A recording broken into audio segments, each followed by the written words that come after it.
Hello, Flosstube. My name's Laura. I like tea, tarsiers, and of course, cross stitch. It is lovely to meet you.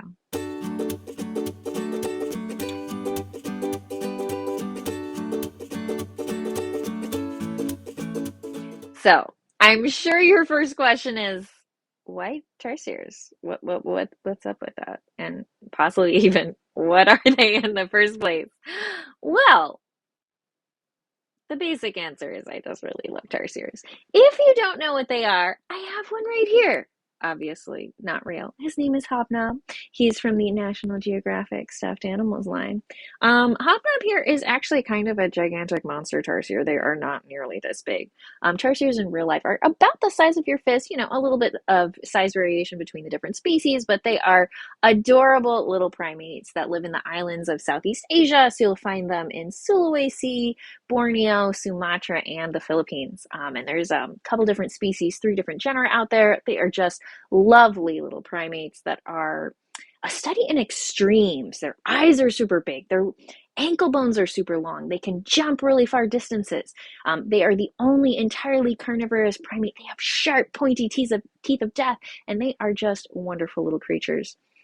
But more than just me loving them, they're actually my road into cross stitch. I started cross stitching in the summer of 2020 because previously I social partner danced. I swing and blues dance. It is lovely, but that requires other people, the social part of it, and that was not the wisest thing to be doing in the summer of 2020. So once the pandemic started, I found myself with a lot more free time than I normally do. And also I was missing my major, creative outlet and stress relief, and I knew I needed something new. So I was just browsing Etsy, searching tarsier, as you do. That's very much a thing a normal person would do. And I ran across this pattern by Talking Moss on Etsy. And I was like, oh wow, a tarsier cross stitch pattern. That's really cool. But that's a little over the top to pick up an entirely new hobby just so I can stitch this. So I browsed on, but I kept thinking about it. And about a week later, I was like, oh, came back to it. I'm like, I really like this pattern. I think I might want to try it. But then I'm reading through the description. I'm like, I saw intermediate. I'm like, okay, maybe I shouldn't start here, but I can work up to it, right? So after a little bit of research, I found myself a nice stamped cross stitch kit, tried it, loved it, and now we're here. Hilariously, I actually haven't stitched this pattern yet because in the beginning I was like, oh, well, I need to work up to that. This is intermediate. I need to work on all these different skills. And then once I got started, I'm like, well, obviously I need to stitch this thing for this person. Oh, and this person's having a birthday. I need to stitch something from them. One of my best friends is getting married. Obviously, I should dive way in and do a wedding present that's way over my head. That was a thing. And yeah, now we're here. I really do need to stitch this tarsier. I am really excited about this pattern. So hopefully this is something I will stitch soon. But I highly recommend check out Talking Moss on Etsy. They have several other really wonderful patterns, but obviously this is the one I am most excited about. So if you haven't noticed, I am indeed a teacher. So this is actually a piece I stitched this past summer, and I kind of consider it my masterpiece. So let's take a closer look. It's glory. So the original pattern is by Plastic Little Covers, which has just these most adorable patterns on Etsy. Love the little different floral motifs. Um, and when I bought it, of course, I really connected to the message, but the colors in it weren't quite my jam. So I also ended up buying Max Stitch. I recharted the entire pattern and then I recolored it to match my own aesthetic. I also had a really fun time. So I colored all of these flowers specifically to match some of my favorite flowers. So the ones at the top, these are Tsubaki or Japanese Camellia. I also, added some French knots to represent the anther and the stamen in the middle. Then here I have some buttercup calla lilies. Here are little rosebuds and a big rose at the bottom. This is a Darwin's orchid with those really long kind of fingers to its petals. And then here I have a beautiful hibiscus. I also really like these greens, so I changed the greens here. And then probably the part I'm the most proud of is this book down here. So I actually charted all of this entire motif myself from scratch, and the thread here is étoile, so it sparkles really nicely. Might not come across over camera that well, but it does look simply magical in person. I am super proud of this piece. I loved stitching it.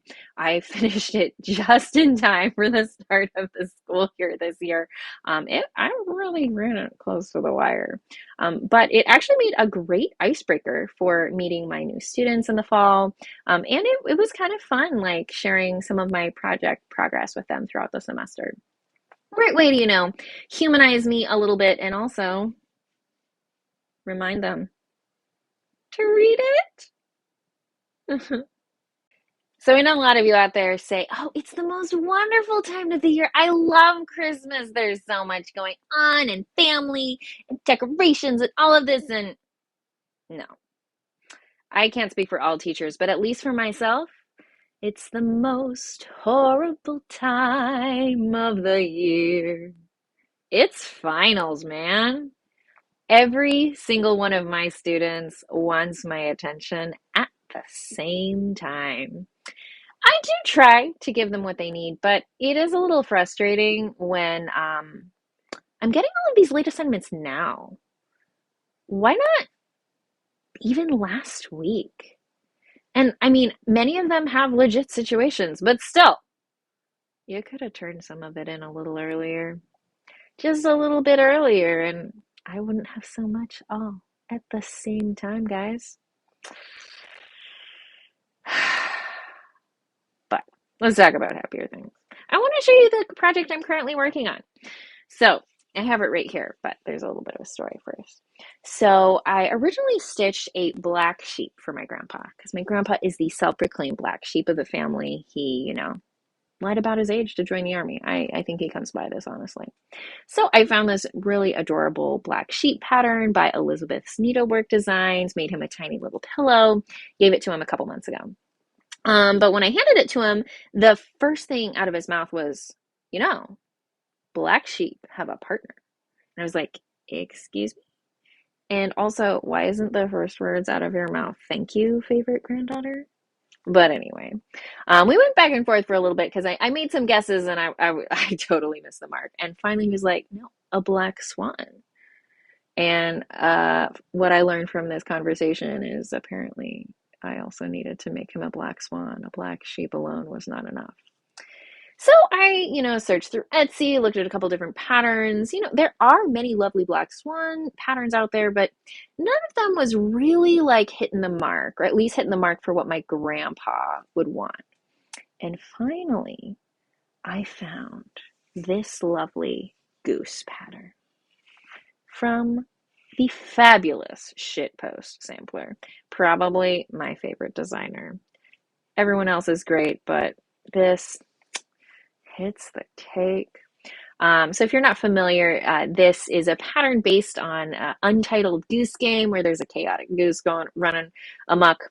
So I've just, changed the color so I now have a black swan, but this suits my grandfather perfectly. There is supposedly one more line down here at the bottom, so it would read in full. I think I will cause problems on purpose, which suits him to a T. I'm still actually debating if I want to stitch the final line because I kind of like it just like that, though I guess it would look a little bit more normal size with the full text. What do you think? Tell me in the comments below. So I've been cross stitching for about a year and a half now, and I've thought about doing a floss tube for a while. Like I discovered it pretty early. That's honestly how I learned a lot about cross stitch, different techniques. Oh my God, all the different fabrics. I have dived a little bit into fancy fabrics, not fancy floss yet, trying to do a little bit at a time. But it's also been fun to, get to feel like I'm a part of the community. I started with Instagram, so I started sharing my stuff kind of like late spring in 2021. And since then, I've made some friends. One of my new favorite people is Ana Aguayo, the designer from Peruvian Flair. We send emails back and forth. We're like real friends now. I'm so touched. I love you, Ana. I need to send her a Christmas card.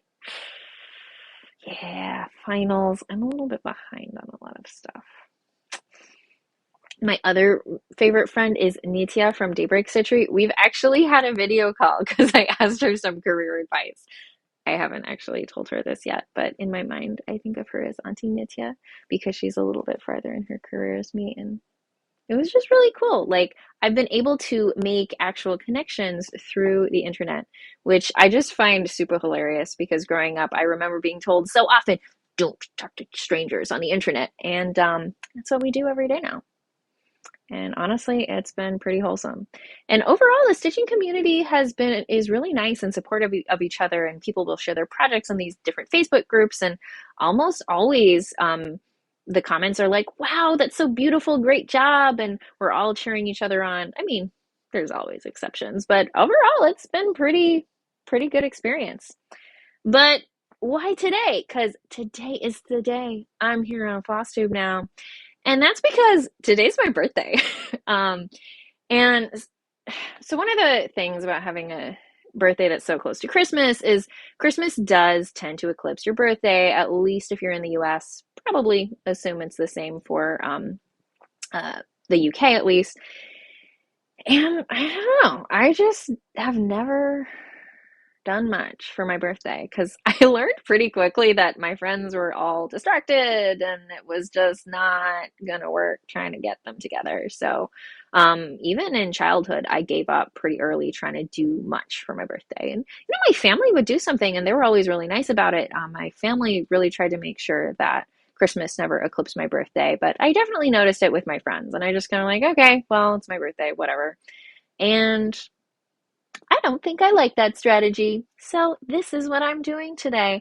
I would love to make new friends. That's the gift I'm giving myself today. But also, today's another special day.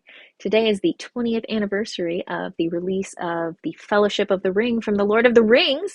So that's what I'm doing for the rest of the day. I'm at least watching the Fellowship. We'll see if I get to the other two. It does depend on what else I get to do today. But as I'm watching it, I have this lovely project ready. So I have this beautiful 18 count damask Ida, and then I have some beautiful electric blue thread that this is going to be speak friend and fuck shit up, I guess. Thank you, shitpost sampler. I see you. And then, because the pattern actually has two different colors, I'm going to add in this beautiful little kind of gold and yellow color. The blue, obviously, I chose that to reflect the original glowing blue text from the Mines of Moria. I just love that part. And again, thank you. Thank you so much, shitpost sampler, for making all of the hilarious patterns that really touch my cold heart. I mean, honestly, so far this has been one of the best birthdays already, and I'm only a couple hours into the day. One of my best friends who does not cross stitch at all, he researched on his own, found this multicolored pack of 14 count Ida and sent it to me. I am so touched because he does not know a thing about cross stitch. So obviously he did some research and I mean, I don't think this is name brand, but looking at it from the outset, it looks like evenly woven and all the squares are actually square. So it's not like the super cheap, terrible stuff. And another friend just asked me straight up where I like to buy my supplies. And now I'm the proud owner of a $50 gift certificate to 123 Stitch. So guess who's going shopping later? So thanks, guys. But I would love to connect more with you out there on Flosstube. Of course, there are a few of you I follow already. Darcy, Chris Cross Stitch, Jacob, the King. I also love Sarah from So Me Sarah. But some of my favorite people are, of course, Nitya. I watch all of from Daybreak Stitchery. I've watched and probably commented on almost all of her videos. I don't know, something about how she prints that's her stuff. You find your people. I also really like Dee of Dee's 20 Stitches. Thank you for being my new Stitch Dad. I love collecting new parental figures. I've been really impressed both by Dee and Nitya, especially of talking about social justice issues and how you can do that through cross stitch. I have many thoughts. But we'll talk about that on a day that's not my birthday. And of course, the other person I wanted to talk about is Lauren from Stitch Bunny. So back when I first started sharing my projects on Instagram, I was making a birthday present for my friend Steven. And I was pretty early into the project. I had stitched most of one color and I was adding the second color and I was like, oh, this looks unbalanced and uneven. Like, what's wrong? And I just really needed someone to tell me it was okay. So, I posted something on my Instagram and I was like, okay, either suggest another color or tell me it's going to be okay. And Lauren was the first person to respond. It was like, this is great. Keep going. And I did not realize how much I needed to hear that in that moment. I have since learned that half finished projects look unbalanced. It's kind of how it works. And the result was excellent. So thank you, Lauren, for giving me the encouragement when I needed it. Since that happened, I've followed her. I like all of her things now. Like, I am your friend and follower forever because you said nice things when I needed to hear it. So thank you. And yeah, I am mentioning all the popular people, seeing if it will get me attention. We'll see if it works. So if you want more of me, you can follow me on Instagram, but also comment below. Yeah, I'm new here. I don't really know what I'm going to do. I don't have a formula, and I'm really organized in my daily life. And I don't think I want to do that here. So I'm probably going to do what I want when I want, and you're going to have to deal with that. Have fun asking me questions below. You'll notice I specifically didn't tell you what I teach because I'm kind of curious what y'all are going to guess. My normal tagline is, I like tarsiers and students who read the syllabus, but I'm going to have to workshop that one.